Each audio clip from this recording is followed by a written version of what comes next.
6 uninterrupted minutes, O.J. puts himself, hypothetically, at the scene of the crime. The chapter 6, is called The Night in Question. And you write in the book, now picture this and keep in mind that this is purely hypothetical. Hypothetical. Yes. Why don't you tell me what might have happened on the night of June 12th, 1994?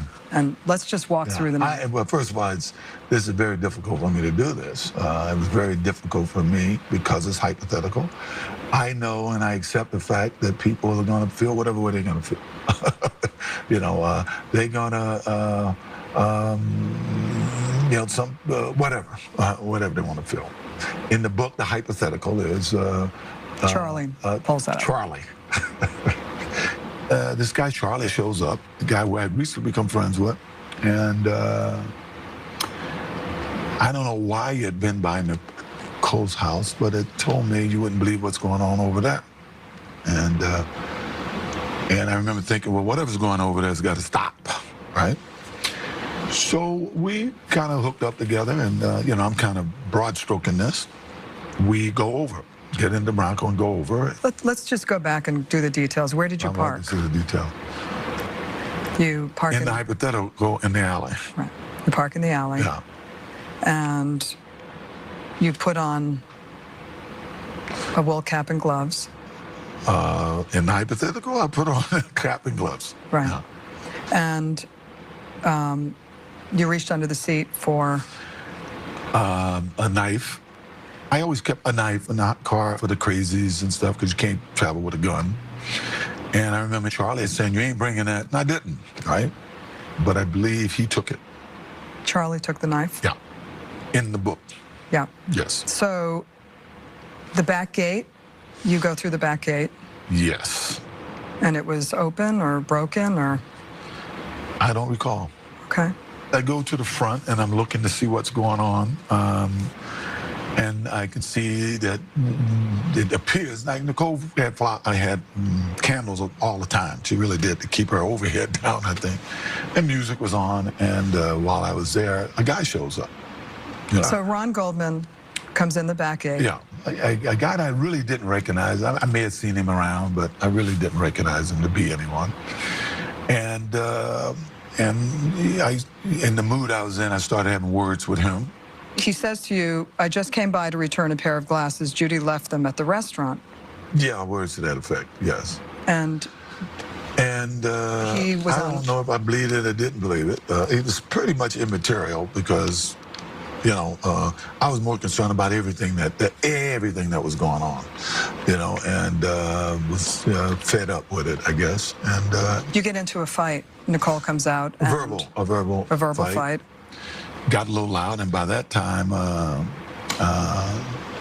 Nicole had come out, and we started having words about who is this guy, why is he here, what's going on. And she says, this is my house, get the F out of here. Yes, and which I didn't like because, once again, this is the same person, and if you read the book, you'll see some things that happened in the 2 weeks leading up to this that were very, very irritating, you know.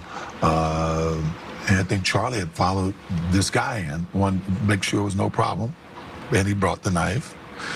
As things got heated, I just remember Nicole fell and hurt herself.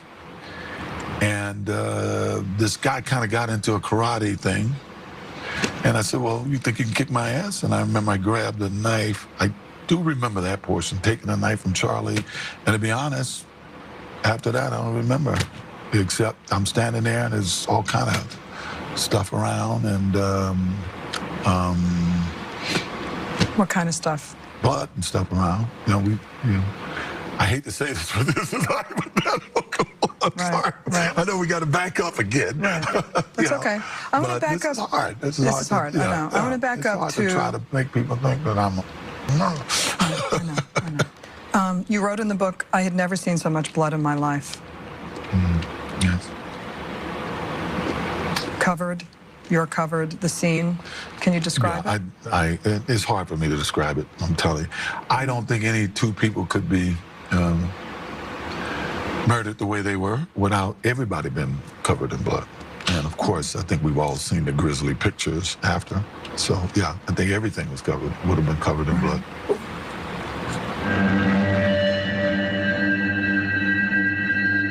And what goes through your mind at a time like that? I don't know. It's like, what happened? Right.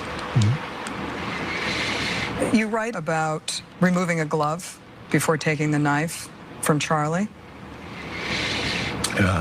You know, I had no conscious memory of doing that, but obviously I must have, because they found the glove there. And blacking out. Have you ever blacked out before? Not to my knowledge. No. No, of course, if something like this would take place in anybody's life, if it were to happen, I would imagine it's something that you would probably automatically have trouble wrapping your mind around it. It was horrible. It was absolutely horrible. Staggering first-hand details about the crime scene, which he says are hypothetical. You wrote in the book, "I had never seen so much blood in my life." Yes. It's hard for me to describe it, I'm telling you. I don't think any two people could be murdered the way they were without everybody being covered in blood. Then you see bloody footprints and you decide to take off. Yes. Actually, I believe Charlie kept saying, we got to get out of here. And in the book, you describe taking off your shoes, your pants, and your shirt and dropping it in a bundle. Do you remember that? Yes. And do you remember what happens Because what are you going to do with it? You know, somebody's got to get rid of, as you may have called during the trial, is wear the bloody clothes. So somebody had to get rid of the bloody clothes. Right. And you had left your keys and wallet in your pants pocket, and you had to go back and get it? You know, to be honest, I think, I know that to be true, yes, yes. And Charlie is hysterical, screaming, "Jesus Christ, OJ, Jesus Christ," and you tell him to shut up. Yeah, he's in a panic. He was in a panic, and I'm telling him to shut up. Let's get out of here. So you get back in the car, you take in your clothes, put them in the bundle. And drove back and parked a block away because I knew the limo would be there, and came across the backyard through the 2 tennis courts and, you know, came through the house. So you went through the neighbors? Neighbors, yeah. He had a tennis court, then I had a tennis court. And you go into the house, and what happens in the house? I ran upstairs to take a shower. I actually ran upstairs and took some of my bags and came back downstairs and put them out front.